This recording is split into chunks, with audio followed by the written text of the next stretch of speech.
और किस जगह पे हुई है?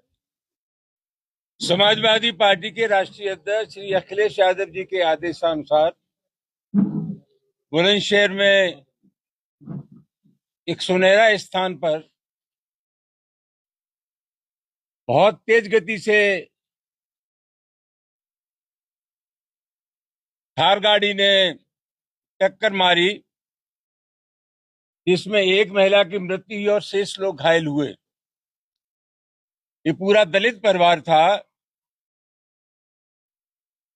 और न सिर्फ ये अकेली घटना थी बुलंदशहर में। मुझे बताया गया था कि ताबड़तोड़ 6 घटनाएं लगातार इस तरह की बुलंदशहर में हुई हैं, जहां दलितों की बारात नहीं चढ़ने दी गई, उन पर अत्याचार हुआ, उनको अपमानित किया गया। न सिर्फ बुलंदशहर में, पूरे उत्तर प्रदेश की स्थिति बहुत खराब है। जगह जगह दलित लोगों को निशाना बनाया जा रहा है, उनकी नाबालिग बच्चियों के साथ बलात्कार किया जा रहा है, उनकी बारातें चढ़ने दी जा रही हैं, अंबेडकर की प्रतिमाओं को तोड़ा जा रहा है। ये हकीकत जानने के लिए हम लोग वहां जा रहे थे बुलंदशहर। हमें गवाना टोल पे ही रोक लिया गया, भारी लाभ लश्कर, भारी पुलिस, और हमारे आग्रह करने के बावजूद भी जवरिया पुलिस ने हमें वहां नहीं जाने दिया। गवाना टोल से अलीगढ़ की तरफ 500 मीटर की दूरी पर तथाकथित करणी सेना के लोग वहां घात लगाए बैठे थे। हमारे और हमारे साथी जो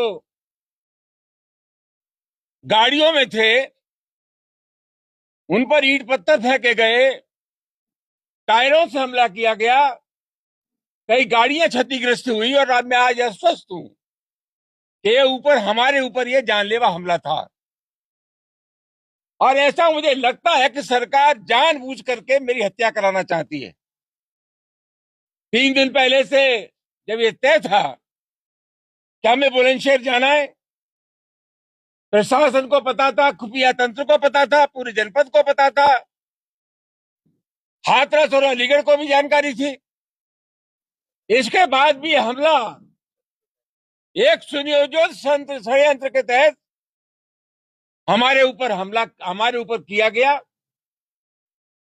उत्तर प्रदेश की जिस प्रकार की कानून व्यवस्था की स्थिति है और जिस तरह के तत्वों को शय मिल रही है, संरक्षण मिल रहा है, उससे सही अनुमान लगाया जा सकता है कि स्थिति क्या है। हम लोग जानते हैं कि 12 अप्रैल के बाद जब तलवार लहराई गई, असले लहराए गए और प्रशासन ने उनके खिलाफ कोई कार्रवाई नहीं हुई, तो अवांछनीय तत्वों के हौसले बुलंद हुए, एक वर्ग विशेष के हौसले बुलंद हुए। कोई कार्रवाई नहीं की गई। प्रशासन ने जिन शर्तों के साथ अनुमति दी थी सभा करने की, उन शर्तों को तोड़ा गया। इसका सीधा सीधा मतलब यह है कि यह शासन निरंकुश हो गया है। जानबूझ करके हालात ऐसे पैदा किए जा रहे हैं जहां अराजकता हो, कानून का राज न हो, संविधान का राज न हो।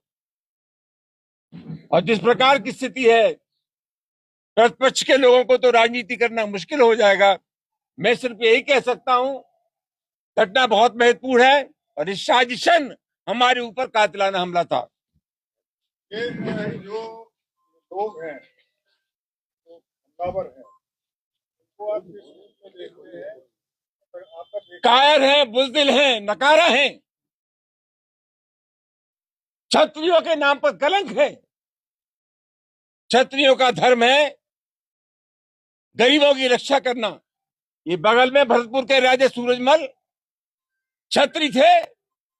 राजा सूरजमल अंग्रेजों से लड़े, उन्होंने अंग्रेजों की गर्दन काटी, किसी भी गरीब की गर्दन नहीं काटी। ये तथाकथित जो सेना है, मेरा उनसे आग्रह है, पाकिस्तान में आतंकवाद के खिलाफ लड़ो, जाकर के पहुंच जाओ। चीन ने हमारी जमीन पर कब्जा कर रखा है। अरुणाचल प्रदेश को चीन अपने नक्शे में दिलाता है। अगर सही मानों में तुम करणी सेना हो और तुम्हारे अंदर वो जज्बा है तो पाकिस्तान और चीन की सीमा पर जाओ, वहां अपने जोहर दिखाओ।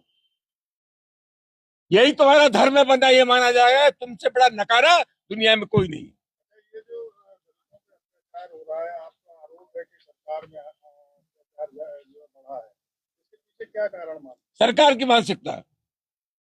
मैं 50 वर्षों से ज्यादा राजनीति में हूं, मैं दावे के साथ कह सकता हूं कि सरकार में बैठे लोगों का जो आचरण होता है, समाज की शक्तियों का संचालन उसी दृष्टि से होता है। बाबा के लोग अंधे हो गए और उसी की वजह से दलितों पर निरंतर अत्याचार हो रहा है। हैं? आपको जो हमला हुआ